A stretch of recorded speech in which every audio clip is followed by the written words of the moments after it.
Hello everyone, welcome to Will's IS Academy. Today we start current affair series part 2. आज हम लोग इस week की करंट अफेयर सीरीज का पार्ट सेकंड शुरू कर रहे हैं। और ये जो हमारा टॉपिक है ये जीएस पेपर 2 और GS paper 1, GS paper 2 for mains and GS paper 1 for prelims, दोनों के लिए इंपॉर्टेंट है। यूपीएससी हर वो टॉपिक चूज कर रही है जो चीजें कंट्राडिक्ट हो रही हैं या जहां अभी न्यू अपडेट्स हैं। तो अभी श्रीलंका क्राइसिस सबसे प्रोमिनेंट है और इस क्राइसिस को देखते हुए सरकार नए स्टेप ले रही है। सरकार बार बार कोऑपरेट कर रही है, बार बार असिस्टेंस प्रोवाइड कर रही है। लेकिन इसके साथ इंडिया की गवर्नमेंट को या इंडिया को कह लीजिए कि एक तरीके से चाइना फैक्टर भी पिच कर रहा है। तो आज का ये टॉपिक है। पहले हम ये देखेंगे कि अभी हम the many way of helping Sri Lanka में हम क्या कंटेस्ट रहा, अभी ये चीजें क्यों रही, अभी हिंदू में चीजें रही और भी न्यूज़पेपर ने इसको कवर किया। इंडियन गवर्नमेंट कंटिन्यूस पे काम कर रही है और साथ में इसका एक कंप्रिहेंसिव ओवरऑल एक ओवरव्यू देखेंगे कि इसका बैकग्राउंड क्या है, इंडिया श्रीलंका के रिलेशनशिप का क्या क्या इसके बीच में कंसर्न है, कहाँ कहाँ हम एक दूसरे को कोऑपरेट कर रहे हैं, कहाँ हम एक दूसरे की डिजायर को फुलफिल नहीं कर पा रहे हैं और उसके पीछे मेन लॉजिक क्या है, कहाँ वो परेशानी आ रही है कि हम चाह के भी चीजों को शॉर्ट आउट नहीं कर पा रहे हैं। इतना इतनी हेल्प करने के बाद भी इंडिया के बारे में श्रीलंका क्यों ऐसे स्टेप ले रहा है कि उससे इंडिया का जो इंटरेस्ट है वो हर्ट हो रहा है। तो ये सारे फैक्टर, ये सारे बैकग्राउंड, ये सारे इनिशिएटिव और इसकी डिमांड क्या है, वे फॉरवर्ड हम इसको कैसे देखेंगे, आगे इंडिया की जो फॉरेन पॉलिसी है टुवर्ड श्रीलंका या टुवर्ड नेबर्स वो किस तरीके से मूव ऑन होगी, ये सारी चीजें हम इस वीडियो में देखेंगे। उद्यमने ही सिद्ध्यंति कार्याणि न मनोरथे न ही सुप्तस्य सिंहस्य प्रविशन्ति मुखे मृगा। मीन्स बिना उद्यम के सफलता नहीं मिलती। और अगर आप केवल डिजायर करेंगे कि आप सक्सेस हो जाएं तो ये पॉसिबल नहीं है। जस्ट एज एग्जांपल कि शेर कितना भी पावरफुल क्यों ना हो, स्ट्रॉन्ग क्यों ना हो, लेकिन अगर वो सोया रहेगा और ये सोचेगा कि हिरन उसके मुंह में चला जाए, ये पॉसिबल नहीं होता। इन्हीं चीज को देखते हुए इसी को इसी थॉट को इम्प्लीमेंट करते हुए जो विल जाइएस एकेडमी है उसने आपके लिए एससीएस और यूपीएससी से रिलेटेड जितने फॉर्मेट हैं और जो रिक्वायरमेंट्स हैं उन सबको फुलफिल करने के लिए हमारे पास प्रोग्राम्स हैं। हमारी जो मेंटोरशिप है, जो हमारी क्लासेस हैं, 1 to 1 तो है ही, 1 to 2 का भी ऑप्शन आपको देखने को मिलेगा। मीन्स एक बच्चे के ऊपर 2 टीचर का कॉन्सेप्ट है हमारे पास। और इससे जो जो जो एस्पिरेंट होगा, जो स्टूडेंट होगा, वो एक तरीके से काफी कंफर्ट फील करेगा और जितने डायमेंशंस की नीड होगी वो पूरी की पूरी उससे डायमेंशंस उसके कवर होंगे। ये वो चीज है जो हम मार्केट में एकदम डिफरेंट कर रहे हैं। और ये आपके लिए इसलिए बहुत फ्रूटफुल है कि आपके शहर जिंद में ही है। जिंद एक तरीके से हर्ट है पूरे हरियाणा का। तो आप आसानी से वहां पहुंच सकते हैं, आप अपने क्लासेस ले सकते हैं। हमारे पास ऑफलाइन ऑनलाइन हर तरीके के बैचेस अवेलेबल हैं। और मैंने आपको बताया टेस्ट सीरीज भी अवेलेबल है, प्रीलिम्स हो चले हैं, मेंस आ रहा है, तो वो भी आप हमारे यहाँ से ले सकते हैं। आप हमसे कनेक्ट हो जाइए, आपको वेबसाइट पे चले जाइए, वहां से आपको हमारी डिटेल मिल जाएगी, एड्रेस मिल जाएगा, फोन नंबर मिल जाएगा, आपको यूट्यूब हैंडल पे भी चीजें मिल जाएंगी, वहां भी हमारी एड्रेस मिलेगी। टेलीग्राम चैनल भी है, वो डाउनलोड कर लीजिए, हमारा ऐप भी है, वो आप डाउनलोड कर लीजिए। और आप इस जो ये जो कोर्स है इसका इसका एडवांटेज लीजिए, क्योंकि आगे का जो समय है वो आपके लिए काफी बेहतर समय है। और अगर अभी से आप प्रिपरेशन में आएंगे तो आपके लिए काफी बेहतर, रीजन भी कि यूपीएससी एक ब्रॉडर लेवल पे एक जो इसकी जो रिक्रूटमेंट है, इसके जो नंबर्स हैं वो काफी हायर तरीके से इंक्रीज होने वाले हैं। तो आपके लिए वो फ्रूटफुल होगा। तो चलिए स्टार्ट करते हैं आज के टॉपिक को।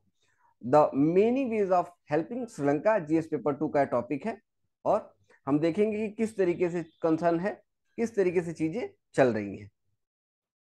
देखिए कंटेक्स्ट क्या है कि अभी India has assisted with nearly 4 billion to Sri Lanka. Bharat ने $4 बिलियन की मदद करी है श्रीलंका को। अब हम ये देखेंगे कि ये किस तरीके की हेल्प है। जो हम लिबरल लोन्स प्रोवाइड कर रहे हैं वो किस तरीके से है, और हम किस तरीके से जो टेक्निकल एक्सपर्टीज या नॉलेज शेयर करते हैं, ये सारे वे हैं जहां से हम श्रीलंका को कोऑपरेट कर रहे हैं, उसको असिस्ट कर रहे हैं। साथ में जो किस तरीके से हम श्रीलंका में के अंदर डिफरेंट एरिया में उसकी इकोनॉमी को, इकोनॉमिक एक्टिविटीज को अपवर्ड करने के लिए, उसको उसको डेवलप करने के लिए हम स्किल डेवलपमेंट प्रोग्राम चला रहे हैं, जिसको कौशल उन्नयन बोला जाता है। इस तरीके की चीजें भारत वहां कर रहा है। ये सारी चीजें रहेंगी।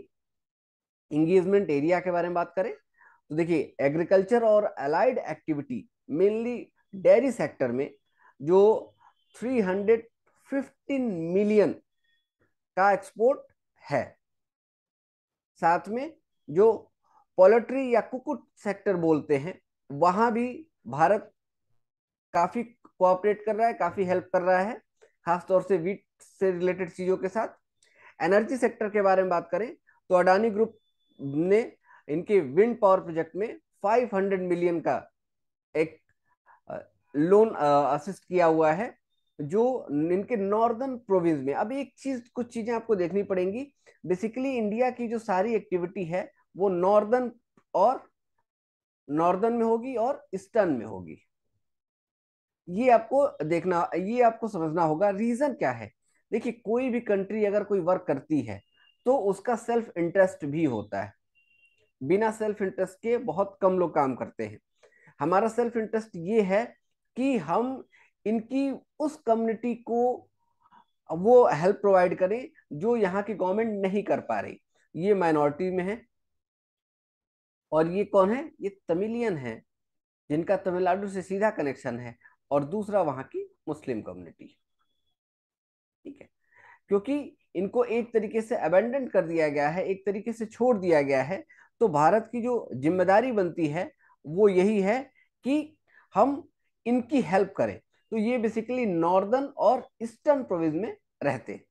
इसी तरीके से एमएसएमई सेक्टर के बारे में देखें तो डिजिटल एमएसएमई और रैम्प दोनों। अब बात करते हैं कि एमएसएमई सेक्टर की इंपॉर्टेंस। देखिए मीडियम एंड स्मॉल जो इंडस्ट्रीज होती हैं वो किसी भी ग्रोइंग या किसी भी जो कैपिटलिस्ट इकोनॉमी है उसका एक मेजर सेक्शंस प्रोवाइड करती हैं। और ये क्या करती हैं कि ये आपकी जो जीडीपी ग्रोथ है इसमें काफी बड़ा कंट्रीब्यूशन इनका होता है। क्योंकि जीडीपी ग्रोथ में अगर इनका कंट्रीब्यूशन होगा तो आपके यहाँ जो एम्प्लॉयमेंट जनरेशन होगा वो भी इनके द्वारा होगा। ठीक है, आपकी जो इकोनॉमी जो स्ट्रेंथन होगी वो भी इनके इनके थ्रू आएगी।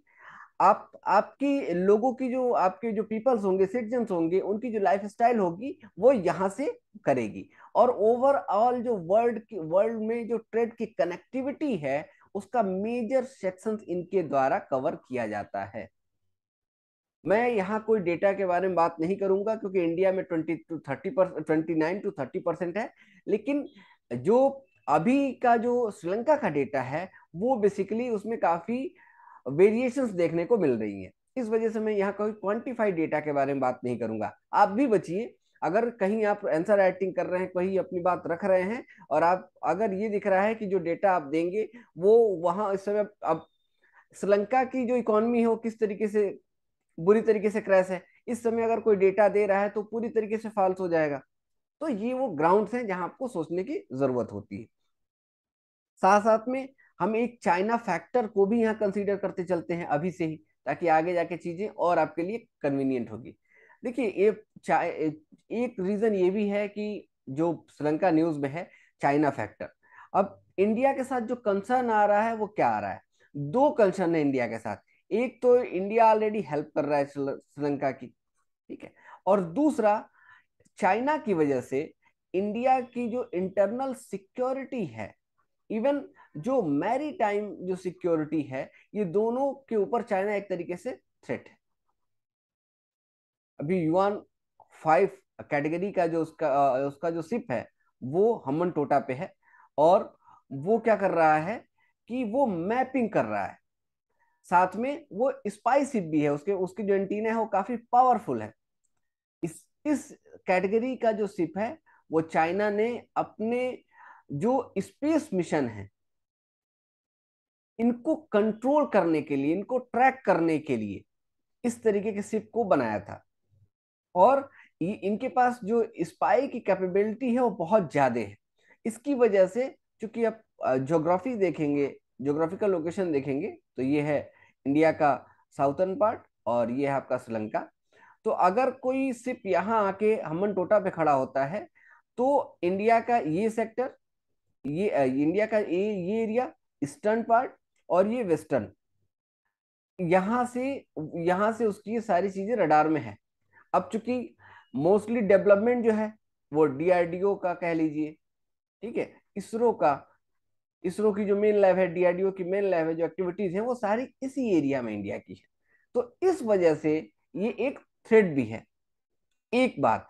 दूसरा एक डायमेंशन इसमें ये भी है कि चूंकि जो हिंद महासागर है, इसमें चाइना अपनी अपनी जो पावर है उसको बढ़ाना चाहता है, ये हम आगे देख लेंगे।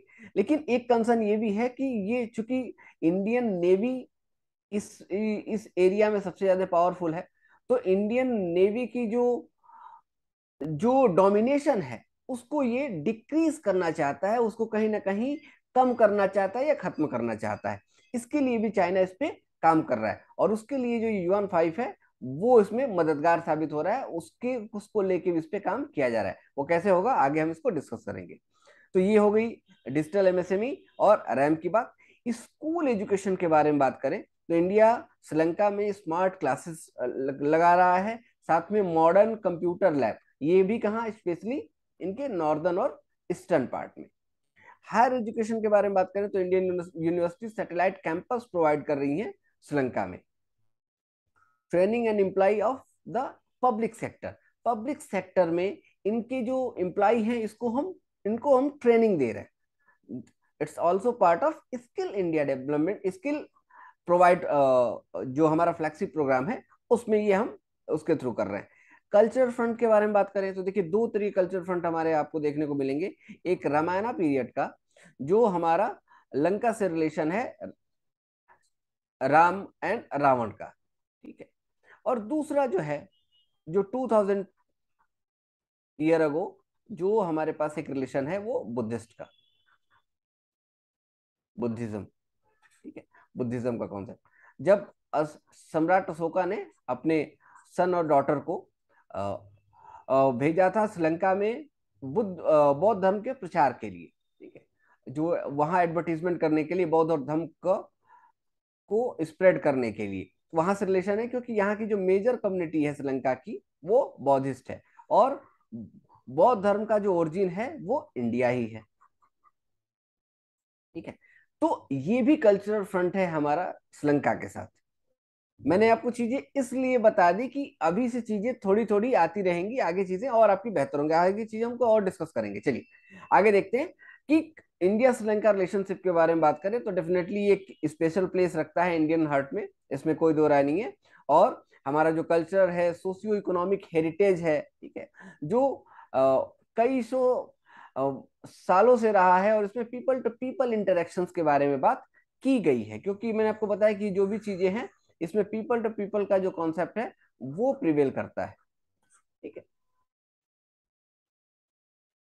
अब हम देखेंगे कि टॉपिक वाइज कि इसकी हिस्ट्री क्या है, इसकी स्ट्रेटेजिक इंपॉर्टेंस क्या है, इसकी डेवलपमेंट कोऑपरेशन, जो हम विकासात्मक सहयोग के बारे में बात कर रहे हैं वो क्या है, कॉमर्शियल रिलेशनशिप के बारे में देखेंगे, फिशरमैनशिप क्या है, फिशरमैनशिप इश्यूज क्या है, क्यों ये काफी प्रोमिनेंट रहा, आज तक सॉर्ट आउट नहीं हो पाया, अभी भी इसको लेकर कंफ्लिक्ट चल रहा है, और इसके साथ मेजर चैलेंजेस क्या हैं इंडिया श्रीलंका रिलेशनशिप के, चलिए स्टार्ट करते हैं। हिस्टोरिकली मैंने आपको ऑलरेडी बता दिया कि एक रामायण पीरियड का इशू है, वो ऑलरेडी हमने आपको डिस्कस कर दिया। रामायण पीरियड का कनेक्शन आपको दिख गया। आपको बुद्धिस्ट मूवमेंट का कॉन्सेप्ट देखने को मिल रहा है, वो भी वो भी सारी चीजें कनेक्टेड हैं। एक और कनेक्शन है, वो ये है कि जो गिरमिटिया जो लेबर्स इंडिया से गए थे उससे रिलेशन है, क्योंकि ये तमिलनाडु ओरिजिन के लोग हैं जिसको ब्रिटिश गवर्नमेंट 1830 में यहां से वहां वर्क करने के लिए ले गई थी। और ये जब ब्रिटिश गवर्नमेंट यहां से जाती है तो ये लोग वहीं के रह जाते हैं। और जब ये लोग वहां के रह जाते हैं तो इनकी एक अच्छी खासी वहां पॉपुलेशन देखने को मिलती है। लेकिन अभी क्या हुआ है कि कल्चरल फ्रंट पे तमिलियन और वहां के जो ओरिजिन जो लोग हैं, जो श्रीलंका के, वो इनके बीच में कन्फ्लिक्ट है। वो तमिलियन लोगों को यहाँ का श्रीलंका का मूल निवासी नहीं मानते। इसकी वजह से सारा कन्फ्लिक्ट है, वो भी हम देखेंगे। और ये लोग तमिल सिलोन में जाके इनको बसाया गया था। आपने जाफरा जाफना मूवी भी देखी होगी, इसके ऊपर बनी है। एलटीटी का सॉरी एलटीटी का इशू चल रहा था, लिट्टे का इशू चल रहा था, वो भी तमिलियन के द्वारा ही चलाया जा रहा था। और वो किसके अगेंस्ट में था? जो श्रीलंका की स्टेब्लिश गवर्नमेंट है उसके अगेंस्ट में। तो वो भी चीजें रही। खैर वो बहुत ब्रॉड है, वो क्लास की बातें हैं, वो क्लास में डिस्कस करेंगे। यहाँ उसको हम देखने की जरूरत नहीं समझ रहे।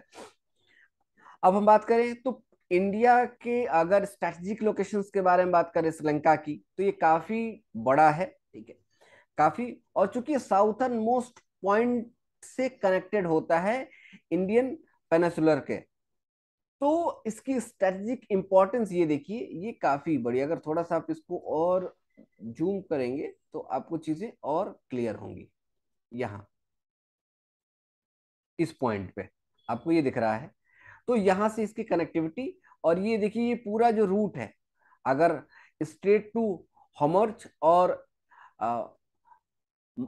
जो ये दूसरा कनेक्शन होता है जो टूवर्ड अफ्रीका हम लेके जाते हैं, बाबे मदान का जो रूट है वो भी यहाँ से कनेक्ट होता है। और स्ट्रेट ऑफ मलक्का को भी ये ऐड करता है। इस वजह से ब्रिटिशर्स ने इसकी इंपॉर्टेंस को समझा था। और वहां इन लोगों ने अपने जो नेवल बेस है उसको बना के रखा था, ठीक है। इंडिया का भी कुछ इसी तरीके से कंसर्न है।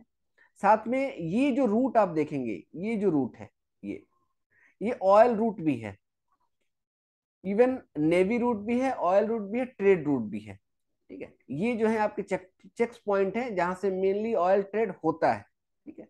ये तो ये जो रूट है ये काफी इंपॉर्टेंट हो जाता है, क्योंकि आपका जो पैसिफिक सी है, पैसिफिक से रिलेशन आपको देखना हो तो ये डायरेक्ट कनेक्ट करता है यहाँ से आपको सॉरी साउथ चाइना सी के साइड में।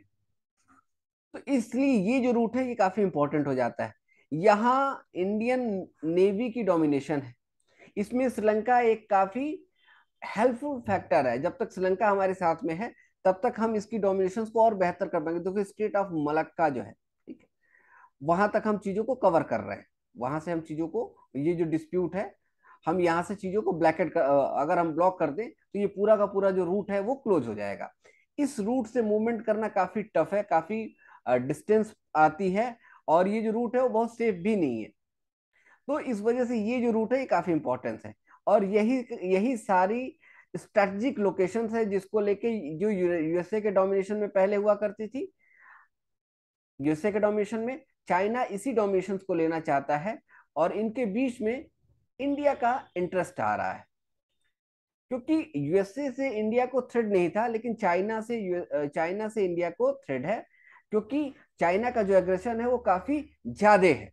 और दूसरी, चाइना किसी भी इंटरनेशनल रूल्स और पॉलिसी को नहीं मानता। हाँ, लेकिन वो दूसरे को इंटरनेशनल रूल और रेगुलेशंस की दुहाई जरूर देता है। क्लियर? ये थोड़ा सा और आपको क्लियर हो जाएगा। ये देखिए कि कोलंबो से किस तरीके के रिलेशन, किस तरीके के अलग अलग सी रूट निकलते हैं।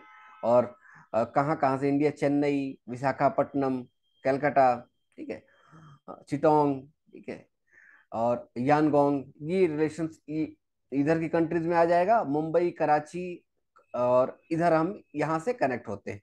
तो ये इंपॉर्टेंस आपको दिख रही होगी इस लोकेशन की, किस तरीके से स्ट्रेटेजिकली ये इंपॉर्टेंस है। अगर इंडियन नेवी अगर यहाँ इस एरिया को अगर ब्लैकेट कर दे तो पूरा का पूरा जो चाइनीज मूवमेंट है वो रुका जा सकता है। और चाइना इसी का सब्स्टिट्यूट चाहता है, इसी वजह से वो सारी की सारी एक्टिविटीज कर रहा है। वो कैसे कर रहा है, क्या कर रहा है, वो आगे हम देखेंगे। सॉरी। अब हम बात करते हैं कि चूंकि ये स्ट्रेटेजिक इंपॉर्टेंस तो है ही, इसको लेके चीजें की गई हमन टोटा और कोलंबो का जो पोर्ट है इसको लेके चाइना इसमें अपना जो बीआरआई प्रोजेक्ट है, bold belt and road initiative, इसमें इसको पार्ट मानता है। ये देखिए, ये जो है इसको ये अपना पार्ट मानता है। हम चाइना यहाँ से एक अपने सी रूट को डिफाइन कर रहा है और उसमें इसका पार्ट मानता है। अब इसीलिए चाइना का एग्रेशन श्रीलंका के जितने भी पोर्ट हैं जो स्ट्रेटेजिकली इंपॉर्टेंट है उनको लेके है। ऑलरेडी उसमें काफी इस पे काम किया भी हुआ है, क्योंकि ऑलरेडी जो श्रीलंका है वो एक तरीके से डेट ट्रैप में फंस चुका है। इतना ज्यादा पैसा ले लिया है कि वो पैसा दे ही नहीं पा रहा है। इसकी वजह से इसकी इकोनॉमी भी जा चुकी है। तो कहीं ना कहीं ये कंसर्न मेजर हो गया है, इंडिया के पॉइंट ऑफ व्यू से भी और वर्ल्ड के पॉइंट ऑफ व्यू से भी और नेवी के पॉइंट ऑफ व्यू से भी। ये चीजें हैं, इसको लेके दोनों यूएसए और इंडिया दोनों कंसर्न है और दोनों इसको लेके काफी काफी ज्यादा एग्रेसिव हैं, काफी ज्यादा इनको काफी इस बात की टेंशन है कि आगे चीजें किस तरीके से मूव ऑन होंगी। अगर इसके हम कंक्लूजन की बात करें तो देखिए, ये बिल्कुल ठीक बात है कि जो स्ट्रेटेजिक इंपॉर्टेंट की चीज अपॉर्चुनिटीज होती है ये फ्लीटिंग वंस होती है, मीन्स बहुत शॉर्ट टाइम की होती है। लेकिन हमारे साथ कुछ एक हमारी जो अ, हमारे इंडिया की जो इंटरनल पॉलिटिक्स है, जो घरेलू पॉलिटिक्स है, ये कहीं ना कहीं एक मेजर हर्डल हो रही है। रीजन बीइंग, तमिलनाडु बार बार सेंट्रल गवर्नमेंट के डिसीजंस को कहीं ना कहीं उसका अपोज करता है कि वो श्रीलंका के डेवलपमेंट से रिलेटेड जो एक्टिविटीज हैं या उसके रिलेशनशिप को कहीं ना कहीं तमिलनाडु के द्वारा अपोज किया जाता है। रीजन बीइंग कि श्रीलंका में तमिलियन की जो सिचुएशन है उसको श्रीलंका की गवर्नमेंट के द्वारा कंसीडर नहीं किया जाता। तो इंडिया के साथ परेशानी ये है कि जो इंडिया के अंदर की जो पॉलिटिक्स है इसको भी मैनेज करना होगा, जो डोमेस्टिक पॉलिटिक्स है इसको भी एडजस्ट करना होगा, और साथ में हमको चाइना का जो एग्रेशन है उसको भी कम करने की जरूरत है। क्योंकि जहां चाइना को ये स्पेस मिला तो ऑलरेडी वो इंडिया का जो गैप है वो फिलअप कर देगा। तो ये है एक इम्पोर्टेंस इंडिया की एक इम्पोर्टेंस इंडियन सब कॉन्टिनेंट में। ये भी है कि इंडिया एक बिग ब्रदर की तरह देखा जाता है, एक बड़े भाई के रोल की तरह देखा जाता है। क्योंकि जितने नेबर्स हैं चाइना को छोड़ के, उनमें सब में इंडिया हर तरीके से बड़ा है, पावरफुल भी है, बड़ा भी है। लेकिन इंडिया हमेशा सबकी हेल्प करता है, कोऑपरेट करता है। इसलिए इंडिया का जो रोल है वो बिग ब्रदर की तरह है। तो इसलिए जब आपका नाम बहुत अच्छा हो तो आपके ऊपर मोरल रिस्पॉन्सिबिलिटी ऑब्वियसली बहुत ज्यादा हो जाती है। आपके पास गलती करने की पॉसिबिलिटी जीरो हो जाती है।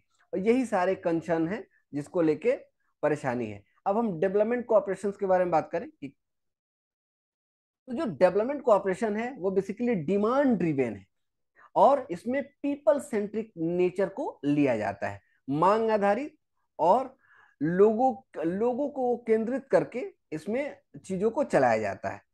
अब मैंने आपको जितने अपने प्रोजेक्ट दिखाए वो यही तो है कि जो रिक्वायरमेंट आ रही है श्रीलंका की उसको इंडिया के द्वारा फुलफिल किया जा रहा है। जहां मनी की नीड है वहां मनी दिया जा रहा है, जहां स्किल की जरूरत है स्किल दिया जा रहा है, जहां नॉलेज की जरूरत है वहां नॉलेज शेयर किया जा रहा है। और साथ में ये देखा जा रहा है कि जहां वो वीक पड़ रहा है, जहां लोगों की रिक्वायरमेंट जिस एरिया में हो रही है वहां हम जाके चीजों को कर रहे हैं। सॉरी। तो इस वजह से ये जो पूरा का डेवलपमेंट कोऑपरेशन है वो डिमांड ड्रिवन है और पीपल सेंट्रिक नेचर में होता है। इसी को थोड़ा सा और एक दो डायमेंशन इसमें ऐड ऑन करना चाहें तो ये देखिए, इंडियन हाउसिंग प्रोजेक्ट चल रहे हैं गवर्नमेंट ऑफ इंडिया के द्वारा, जो एक फ्लैगशिप प्रोजेक्ट है और जिसमें हम श्रीलंका में 62,500 हम जो होम है वो उनके हाउसिंग है वो हम बनाएंगे। इसमें ऑलरेडी हम 43,000 ऑलरेडी हम बना चुके हैं, ठीक है। और ये जो प्रोजेक्ट है एक 50,000 में है पहला लॉट, और दूसरा जो है वो 12,500 में। इसमें हम ये अचीव कर चुके हैं, इसको लेके भी चीजें की जा रही है। सोशल सर्विसेज के बारे में बात करें तो इंडिया ने इनको इमरजेंसी एम्बुलेंस सर्विसेज प्रोवाइड करी थी, हॉस्पिटल्स बनवाए और मेडिकल इक्विपमेंट सप्लाई किया। इवन लाइवलीहुड असिस्टेंट के लिए, जो आजीविका के लिए संसाधन किस तरीके से जुटाए जाए, इसमें भी इंडिया मदद कर रहा है। इंडिया ने कई तरीके के ऑडिटोरियम बनवाए, और जाफना का जो कल्चरल सेंटर है वो भी इंडिया के द्वारा बनाया गया। तो ये देखिए कि सर्विसेज हमारी किस तरीके से है। और इंफ्रा के बारे में बात करें तो इंडिया ने लास्ट 15 ईयर में 11 लाइन ऑफ क्रेडिट। अब लाइन ऑफ क्रेडिट क्या होती है? लाइन ऑफ क्रेडिट का मतलब होता है कि अगर आपको रिक्वायरमेंट है पैसे की, तो मान लीजिए हमने आपको सेंक्शन करा कि हम 10 करोड़ रुपए आपको सेंक्शन करते हैं, तो ये लाइन ऑफ क्रेडिट है। लाइन ऑफ क्रेडिट का कॉन्सेप्ट ये है कि जितनी आपको नीड है, सपोज दैट आपको 5 करोड़ की नीड है, तो आप 5 करोड़ ले लेंगे। तो जो आपके ऊपर इंटरेस्ट लगेगा वो केवल 5 करोड़ पे ही लगेगा, ना कि पूरे के पूरे 10 करोड़ के ऊपर आएगा। और जब आप जितना पैसा लेते जाएंगे उसी का आपको इंटरेस्ट देना होगा, ठीक है। ये पूरे का नहीं देना होगा, जो मैक्सिमम लिमिट है वो आपकी 10 करोड़ की है। और ये टाइम बॉन्ड मैनर में आप ले सकते हैं, इतना आपके लिए रिजर्व कर दिया जाता है। ये है लाइन ऑफ क्रेडिट का कॉन्सेप्ट। और जितने इनके इंपॉर्टेंट सेक्टर है इंफ्रा से related, railway, transport connectivity, defence, solar, सब में इंडिया के द्वारा काम किया जा रहा है, ठीक है। अडानी पोर्ट का मैंने आपको नाम बताया। इनकी इनके पोर्ट्स के बारे में देखिए तो देखिए हम्बन टोटा जो है वो इनका साउथर्न मोस्ट पोर्ट है, जो काफी इंपॉर्टेंट हो जाता है। कोलंबो है। अच्छा, एक एक एडवांटेज और है, जहां इंडिया नहीं चाहता कि श्रीलंका से रिलेशन बिगड़े। जो बड़े बड़े ट्रांसपोर्ट कार्गो शिप है वो अभी इंडिया में वो इंडिया के शिपयार्ड में वो खड़े नहीं हो पाते हैं। रीजन क्या है? कि हमारे पास उस लेवल का इंफ्रा नहीं है जिस लेवल का इंफ्रा कोलंबो के पास है। तो पहले वो कार्गो शिप हैं वो यहाँ आते हैं, और यहाँ से फिर वो छोटे छोटे शिप के थ्रू वो इंडिया की तरफ वो चीजें पहुंचती हैं। तो ये भी कंसर्न है कि अगर चाइना ने इसके ऊपर कंट्रोल करना शुरू किया तो हमारे लिए मुसीबत खड़ी हो जाएगी। दूसरा कि हम्बन टोटा, तो हम्बन टोटा के स्ट्रेटेजिक लोकेशन मैंने आपको ऑलरेडी बता दी कि किस तरीके से ये चीजों को इसकी जो लोकेशन है वो किस तरीके से जो है हिंद महासागर है इसमें ये एक इम्पॉर्टेंट रोल प्ले करता है। और आगे के लिए मिलिट्री ऑपरेशंस या मैरीटाइम सिक्योरिटी, या आपका जो सिविलियन ट्रांसपोर्टेशन है, ये सिविलियन ट्रांसपोर्ट के लिए आप कह लीजिए, उसके लिए भी ये काफी इंपॉर्टेंट होता है। क्योंकि अगर आप मैरीटाइम सिक्योरिटी को सही नहीं रखेंगे अपने एरिया में, तो कई तरीके के थ्रेट होने शुरू हो जाते हैं। जैसे आप अफ्रीकन साइड चले जाइए, तो वहाँ जो एक कॉन्सेप्ट है कि लूट लिया जाता है, वो सारी चीजें हैं। लेकिन इंडियन जो हिंद हिंद महासागर है, यहाँ इंडियन नेवी का जो रोल है वो काफी इंपॉर्टेंट है, और इंडियन नेवी इस चीज को काफी अच्छे तरीके से ब्लॉकेट कर रही है। कोई टेररिस्ट एक्टिविटीज भी इंडियन नेवी नहीं होने दे रही। तो इसलिए इसकी जो इंपॉर्टेंस है वो काफी ज्यादा है। हाँ, अगर चाइना एंगल के बारे में बात करें तो मैंने ऑलरेडी आपको डिस्कस किया, उसके आगे मैं आपको बता देता हूँ। यहाँ चाइना क्या कर रहा है कि जिसको युआन 5 क्लास का जो शिप आया हुआ है, इससे क्या कर रहा है कि ये मैपिंग कर रहा है,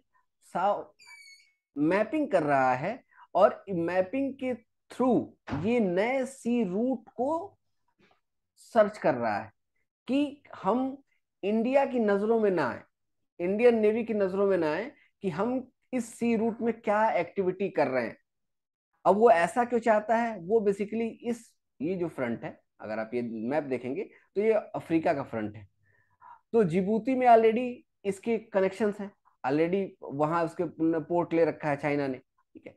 तो चाइना चाहता है कि हम अफ्रीका को पूरी तरीके से अपने अंडर में ले लें, क्योंकि मिलिट्री ऑपरेशंस करने में भी हमको आसानी होगी। ठीक है, तो इस वजह से चाइना जो अपनी एक्टिविटी हो छिपाने के लिए ये काम कर रहा है। आगे वो वार की प्रिपरेशन भी एक तरीके से कर रहा है, क्योंकि उसको सी रूट पता हो, उसको ये पता हो कि यहाँ का जो टेम्परेचर है वो कितना है। तो ये एक दिन का काम नहीं होता, जो ये महीनों दर महीने अगर कोई शिप अगर उसे सर्विलांस करेगी, तब वो रीड कर पाएगी कि एक्चुअल में जो सी का टेम्परेचर है वो कितना हो रहा है।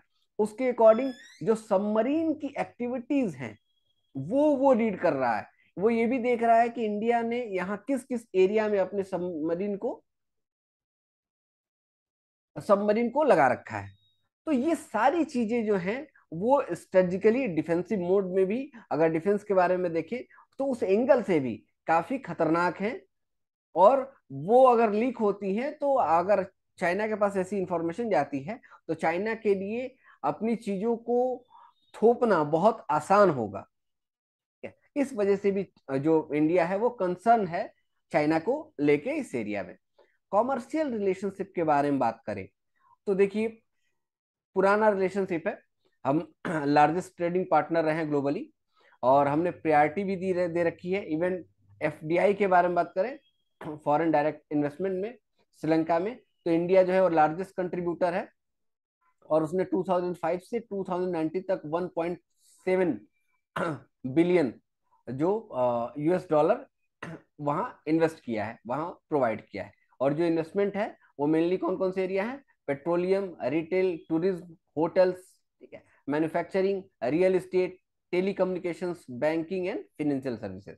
यहाँ इंडिया ने 1.7 बिलियन डॉलर इन्वेस्ट किया हुआ है। और हम अलग अलग फ्रंट पे इससे जुड़े हुए हैं। शार्क का नाम सबने सुना होगा, south Asian association of regional cooperation. इसमें भी इंडिया जो है वो श्रीलंका के साथ सेकंड ट्रेडिंग पार्टनर हो जा रहा है। और हम बाईलेटरल जो मर्चेंडाइल ट्रेड है, इसमें हम 3.6 मिलियन का हम ट्रेड कर रहे हैं। इसके साथ ISFTA, India Sri Lanka free trade agreement में भी हमारा कोऑपरेशन है। और CEPA comprehensive economic partnership agreement में भी इंडिया और श्रीलंका का रिलेशन है। अब इसको मैं एक एक करके बताऊंगा तो काफी लंबा वीडियो हो जाएगा, तो बस अब नाम देख लीजिए, आगे हम आपको क्लास में चीजें बताएंगे। अब देखते हैं फिशरमैन इशू क्या है। देखिए, पाक स्ट्रेट के बारे में देखें तो पाक स्ट्रेट को हिंदी में बोला जाता है पाक जल डमरू मध्य। तो ये क्या करता है कि ये इंडिया को श्रीलंका से अलग करता है। ठीक है, और इसको लेके इंडिया और श्रीलंका के बीच में 1974 से लेके 1976 तक मैरी टाइम बाउंड्री एग्रीमेंट हुए, जो 4 मैरी टाइम बाउंड्री एग्रीमेंट हुए। परेशानी क्या आ रही है कि चूंकि मैरीटाइम बाउंड्री एग्रीमेंट होने के बाद भी जो फिशर्स हैं फिशर्स के लिए परेशानी है कि क्यों जो श्रीलंका है वो इंडियन फिशर्स को पकड़ लेता है, और इंडियन फिशर्स को उनकी जो शिप्स होती हैं उसको सीज कर देता है। और इवन अब तो ये है कि उनको डेथ पेनाल्टी भी वो दे रहा है, उसके जो सोल्जर हैं वो डेथ पेनाल्टी भी दे रहे हैं। तो ये बड़ा कंसर्न है, पहले से है। क्योंकि सी एरिया है, आप बहुत ज्यादा डिवाइड नहीं कर पाएंगे किसी चीज को, थोड़ा बहुत आपको लिबरल बनना पड़ेगा। और दूसरा, फिशर्स को ये पता नहीं चल पाता है कि जो वो फिश पकड़ने जा रहे हैं, तो वो फिश पकड़ते पकड़ते वो जो श्रीलंका का जो बाउंड्री है उसमें वो इन कर जाते हैं। एक एक बड़ा हर्डल ये है। एक कंसर्न ये भी है कि जो कच्चा थी वो कच्चा थी जो आइसलैंड है कच्चा थी जो इशू है, उसको लेके भी एक कंसर्न है कि जो ये आइसलैंड है, ये बे ऑफ बंगाल और अरेबियन सी दोनों को कनेक्ट करता है। ठीक है, और ये डिस्प्यूट रहा श्रीलंका और इंडिया के बीच में 1976 तक, जिसका एडमिनिस्ट्रेशन जो है वो श्रीलंका के द्वारा होता है, जिसको इंदिरा गांधी ने एक मैरी टाइम बाउंड्री एग्रीमेंट के द्वारा इसको दे दिया था।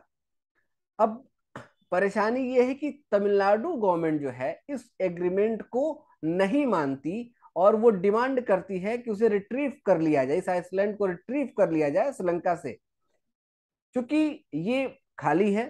तो जो फिशर्स मैन है वो इस जो आइसलैंड के आसपास चले जाते हैं, और जब वो चले जाते हैं तो श्रीलंका की जो नेवी है वो इनको पकड़ के लेके चली जाती है। इसलिए अभी भी देखिए, कुछ दिन पहले कचातीव आइलैंड को लेके चीजें थी, बातें हुई थी। तो ये कंसर्न है फिशरमैन को लेके। इसके इकोलॉजिकल इम्पैक्ट अलग होंगे, इकोनॉमिकल इम्पैक्ट अलग होंगे, सोशल इम्पैक्ट अलग होंगे, ठीक है। वो बायलैटरल रिलेशन में किस तरीके से ये इम्पैक्ट डाल रहा है, वो सारी चीजें अलग होंगी। ये बहुत ज्यादा मैं यहाँ आपको डिस्कस नहीं कर पाऊंगा। मेजर चैलेंजेस के बारे में बात करें तो चाइना फैक्टर मैंने आपको ऑलरेडी बता दिया कि इंडिया श्रीलंका रिलेशनशिप में चाइना फैक्टर किस तरीके से एक बड़ा हर्डल हो गया, और कहीं ना कहीं ये एक चैलेंज क्रिएट कर रहा है इंडिया की फॉरेन पॉलिसी के लिए। दूसरा, हमन टोटा जो चाइना के पास चला गया, मैंने आपको बताया हाईली सेंसिटिव है इंडिया के लिए, स्ट्रेटेजिक लोकेशंस के अकॉर्डिंग भी वो है, और उस एरिया में इंडिया की जो डोमिनेंस है उसको स्टेब्लिश करने में भी ये बहुत इंपॉर्टेंट रोल प्ले करेगा। अगर नहीं होगा तो इंडियन नेवी की जो डोमिनेंस है वो कहीं ना कहीं कम होगी। इथनिक इशू मैंने आपको बता दिया कि वहां की जो सिंघाला मेजोरिटी है और जो तमिलियन को लेके कंसर्न है, वो एक बात है। वो तमिलियन को बहुत ज्यादा वो प्रिविलेज नहीं देते। इवन उन्होंने इस तरीके के रूल्स बना रखे हैं कि सिटीजनशिप को भी वहां की जो मूल नागरिक हैं उनको उनको श्रीलंका की सिटीजनशिप भी नहीं मिल रही है।